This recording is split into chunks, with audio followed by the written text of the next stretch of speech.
तर आता तुम्ही म्हणता ना इकडं काय करते, तर आम्ही घेतोय वॉशिंग मशीन घेण्यासाठी आम्ही आलो होतो. मी आणि माझा भाऊ आम्ही दोघंच गेलो होतो.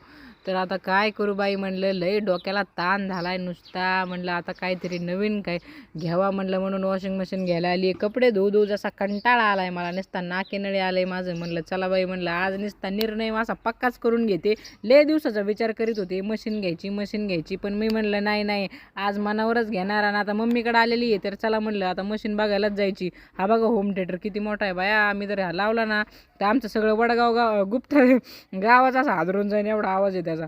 आणि बघा टी व्ही किती भारी टी व्ही आहे, HD क्वालिटीची टी व्ही आहे बरं काही.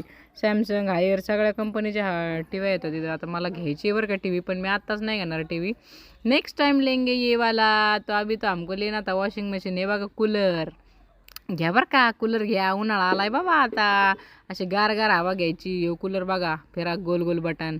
तर मी म्हणलं नको बाबा, दुकानवाले भांडतेन. AC बीसी काही लावलेले नव्हते दुकानात, मला तर मरणाचं गरमत आहे, तरी मी स्कार्प सोडला नव्हता. मग मशनी बिशनी घेतल्या आणि निघली. तोपर्यंत भाऊ म्हणला बार्गेनिंग चालू होती, त्यांचं चालू होतं. आमचं क्रेडिट कार्ड आणि आर्मीच्या कार्डवर आम्ही मशीन घेतली होती. तर हे बघा कॅन्टीन कार्ड म्हणतात त्याला. बार्गेनिंग चालू होती, हिशोब चालला होता की कार्ड देऊन किती पैसे राहते. मी तर परेशान झाले, त्यांचं चाललं होतं बोलणं.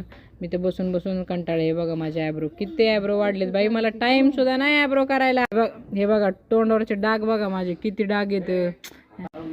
ॲपर लिप्स वाढले, नुसता माझा चेहरा असा मरणाचा डाग झालेत तोंडावर. काय बाई, स्वतःकडे बघायला सुद्धा लक्ष नाही मला. आज मी कॅमेरा चालू करून स्वतःला बघते, नाही तर रोज मला आरशात सुद्धा बघायला टाईम नसतो. आज बसले म्हणून बघते. म्हणलं बाया किती ॲब्रो वाढलेत गे माझे.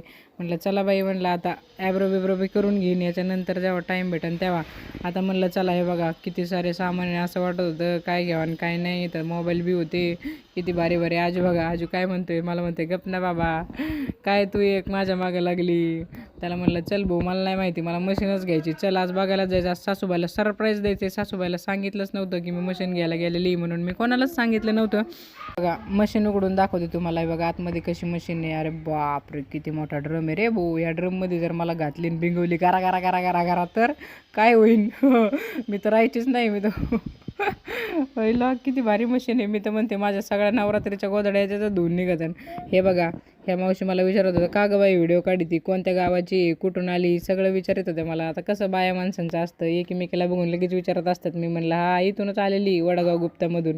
तुम्हाला कोणती मशीन घ्यायची म्हणलं मावशी. हे बघा इथं एवढ्या साऱ्या मशीनी आहेत, याच्यातून कोणती घ्यायची. मला म्हणलं नाही ग बाई, मला नाही घ्यायची मशीन. मग मला विचारत होत्या तू कुठून आली, तू सासर आहे का माहेर आहे. मी म्हणलं माझं सासर नाही, माझं माहेर आहे हे.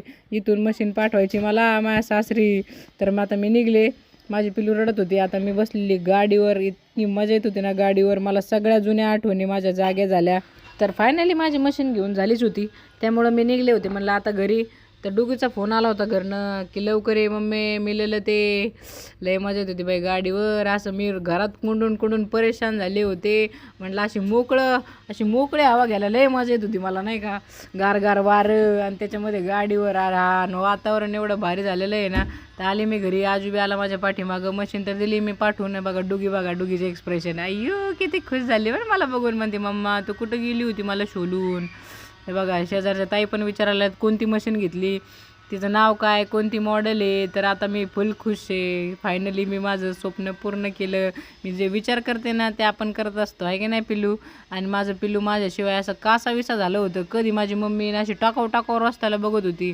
बाई माझं तर आज एवढं डोकं दुखायला लागलं ना, नुसतं अशी तन झाली बाई जीवाची. लय परेशान झाली मी. आणि असं डोकं दुखत आहे, सगळं अंग दुखत आहे. असं वाटतं आता झोपून घ्यावं, पण नाही. आता एवढं छोटंसं गोंडूशं बाळ बघून मला कसं झोप येईल. मग बाबूला आता खाऊ पिऊ घालायचं आणि मग झोपी लावायची. बाबू माझी वाट बघत होती ना, आहे ना बाबू, तू माझी वाट बघत होती ना. आता पप्पी घेतली बाई डुगीची. आता शिक माझ्या मनाला जरा शांती वाटली. आता कशी नाचती माझी मम्मी आली. तर मग लगेच कुल्फीवाला आला होता. आम्हाला कुल्फी बी घ्यायची होती. तर हे बघा रामने घेतली कुल्फी. आता देवा म्हणली मला पण घ्यायची मम्मी कुल्फी. बघा कुल्फीकडे बघत होती ती. मी म्हणलं आलं राम आम्हाला पण कुल्फी घ्यायची. मग हे बघा कुल्फीवाला आलाय. कुल्फीवाल्याला म्हणलं बघ दे आम्हाला एक कुल्फी, आमच्या रेवाला कुल्फी खायची. राम गेला कुल्फी आणायला. तर माझी डुगी म्हणते कधी कुल्फी कधी नाही, वाटत बघायला लागली कुल्फीचे. म्हणलं हा डुगे देते तुला कुल्फी, थांब जरा. आहे बघा आली कुल्फी. डुगीला खायची कुल्फी. हा माझ्या डुगीचा पहिलाच उन्हाळा आहे. डुगीचा पहिला उन्हाळा असल्यामुळे आता डुगीला कशी मजा येते बघा कुल्फी खायला. तर डुगी तर पुढच्या वर्षाची तरा चालन मग म्हणे मला पाहिजे कुल्फी मम्मी.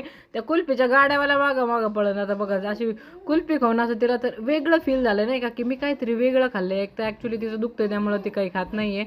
तशा वहिनी म्हणल्या मला बी कुल्फी खायची. वहिनीला दिल्या 4 कुल्फ्या घेऊन. वहिनीला म्हणलं 4 खाणार का? वहिनी म्हणल्या नाही सगळ्यांसाठी घेतल्यात. डुगीचं कुल्फीने बघा कसं तोंड भरले. मी नव्हते तर मम्मीने तिला कशी बशी सांभाळली तर ती राहतच नाही माझ्याशिवाय. बघा कशी नाचायला लागली ती रामला बघून. तिला डान्स लय आवडतो. तिच्या पप्पासारखी येते डान्स करायला. डान्सर होणार आहे माझी रेवा आहे ना बाबू. लय गुलगुलीत गाले माझी बाबूजी मला कुल्फी खाऊन द्यायला नुसतं परेशान करून टाकले. कसं नाचती. राम लय आवडतो तिला. राम दादा दादा दादा अशी करत होती.